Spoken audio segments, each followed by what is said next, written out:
Derby County and Plymouth Argyle go head to head against each other at home park, both in that battle for the Great Escape. Both Derby County and Plymouth at points this season have found them rock bottom of the division, miles away from safety. But heading into this one, both teams have an opportunity to get themselves out of that drop zone. Now, Derby County have been in excellent form recently, with 2 wins in 2 games, conceding just 1 goal and scoring 4 in the first time for a while. Now, Derby County have a whole host of injury worries, which I'll put up on screen right now, but Plymouth Argyle have some worries of their own, with Galloway and Mohamed Tijani all set to be out. They're also set to have 2 suspensions in Adam Randall and a player who got sent off versus Portsmouth just earlier on tonight. Now, obviously, for Derby County, it's a massive fixture for them. As we look at the league table, 2 wins in a row for them. A third one could take them above Cardiff City and put them just behind Oxford United. You've got Plymouth Argyle, who obviously won their game this evening, and they could find themselves out of those relegation places. In fact, no, they couldn't. Goal difference just isn't good enough for Plymouth Argyle, and they look set to stay in the relegation zone unless there's like a 12-15 goal swing. Now, for Derby County, it's massive for them that they do pick up a victory on the road this weekend, because they've only picked up 1 this entire season versus Coventry City back under Paul Warne. Now, obviously, Derby County have gone from strength to strength in recent weeks with picking up those victories over Blackburn Rovers and Coventry City, but you cannot count Plymouth Argyle out, as they showed against Pompey this evening. Now, if we look at both teams' recent form, Plymouth Argyle have picked up 1 win, 1 draw and 3 defeats, whereas Derby County picked up 2 wins and 3 defeats. Now, it's going to be interesting to see how Derby County line up.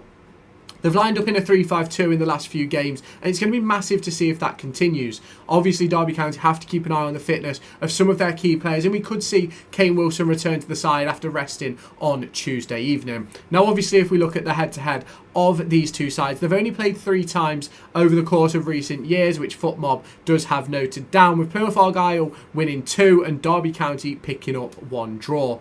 Those 2 victories came back in League One, where Plymouth Argyle won 3-2 at Pride Park and won 2-1 at Home Park. Now, Derby County head to Home Park in the hopes of securing their 2nd away victory of their season and the first victory against Plymouth Argyle since FootMob recorded the victories. Obviously, if we look at Derby County's home form, the last 2 wins have put them up to 15th place in the division, but Plymouth Argyle find themselves down in 21st, 25 points from 18 games at home. Can Derby County capitalise on that? It's going to be very, very interesting to see. Obviously, we know that Derby County find themselves quite low in the division with just 8 points on the road this season, but Plymouth Argyle have also only scored 8 points on the road. Now, if we look at the form table for the last 5, Derby County and Plymouth Argyle are neck and neck. 6 points for Derby, 5 points for Plymouth Argyle, and that is all going to change this weekend, and Derby County could find themselves really within a shout of safety. Now, obviously, we've got to talk about the injury situation for Derby, because it is dire. Over the course of the last 24 hours, we've heard that Sondre Langas has been called up for the Norway international side, but we also heard from John Eustace that he's set to potentially undergo surgery over the course of the next few weeks should his injury not return properly. Now, obviously, that surgery decision has not been made. But for me, if Derby County are assessing a player for a surgery, there's no way they should be allowing him to go on international duty. Now, obviously, heading into this one, the big talking point for Derby County has to be Marcus Harness. He's been unbelievable in recent games. I think over the course of the last 2, I think he's got at least a goal and 2 assists, maybe.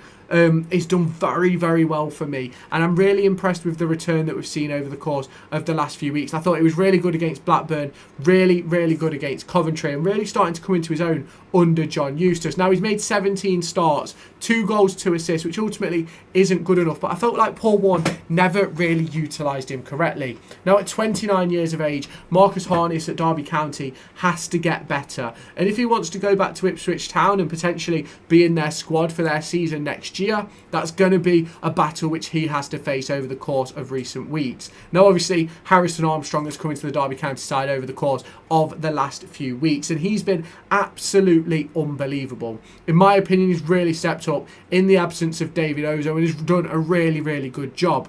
Now, obviously, this weekend could see a debut for Jeff Hendrick, who returned to Derby County just a couple of weeks ago.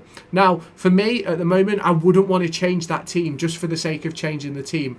I think the only player who's really got a call to potentially come in has to be Kane Wilson. Obviously, Kane Wilson was rested on Tuesday. Ryan Niambi came in and did an excellent job. But you cannot take away from what Kane Wilson can give you on that right-hand side, picking up the ball, beating men, winning fouls further down the pitch. And that's what Derby County are going to need in a game against at Home Park. Now, obviously, when we head into this game, both sides aren't doing great this season. And that's the problem that we're going to face. Now, for me, Plymouth Argyle do have some decent players in their squad, but the problem is, are they good enough at the moment? Like, you even look at the forward line. Michael Obafemi is a really good player. Isaka is a good player. Ryan Hardy, a good player. You go into the midfield. Adam Randall, who's a player who's going to miss out with a suspension. But you've got Gayabi, you've got Houghton, you've got Wright, in my opinion, who are good players. You then go to the defence and you've got Timothy Pujak, who was a player who Derby County were attempting to sign in the January transfer window. You've also then got a player in the likes of Barley Mumba. Like, they've got some really, really good players. And I do think that Miran Muslic has done a really good job at turning them around over the course of recent weeks. Obviously, don't get me wrong, they've picked up some really disappointing results, like obviously the defeat in recent weeks to Hull City and Sheffield Wednesday, but a great victory for them against Portsmouth in midweek at a game where they really needed to make something happen.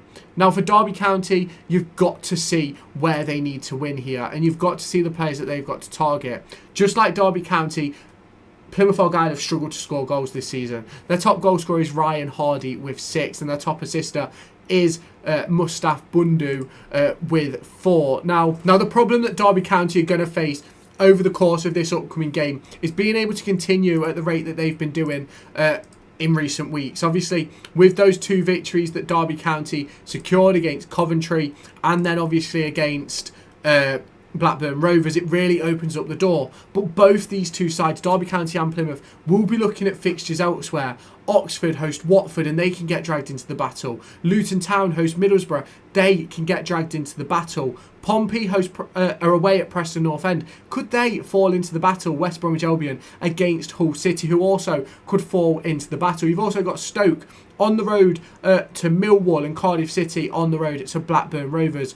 Some massive games in the league across the course of the next few weeks, which could be massive for the season. Obviously, Derby County have some really, really big games for themselves. When you look at the fixtures they've got coming up, Preston at home, Burnley at home, Luton at home, before you then head into the final 2 fixtures where they place Stoke City at home, which could be a game that could secure survival. Now, obviously, for Derby County, in my opinion, we need to pick up a win in this one against Plymouth, because if we get out of the relegation zone this weekend into that international break, it's a massive confidence booster. A draw could see us fall further away, a loss could see us drop right back to the bottom of the table. Obviously, then coming back to a home game against Preston North End on a Wednesday evening is going to be absolutely massive for Derby County as they prepare for a potential survival season. But you can obviously let me know your thoughts down in the comments. Let me know your score predictions and team predictions. If you have hit this part of the video, make sure you drop a ram in the comments so I know you've made it this far, and I'll catch you in my next video later on today.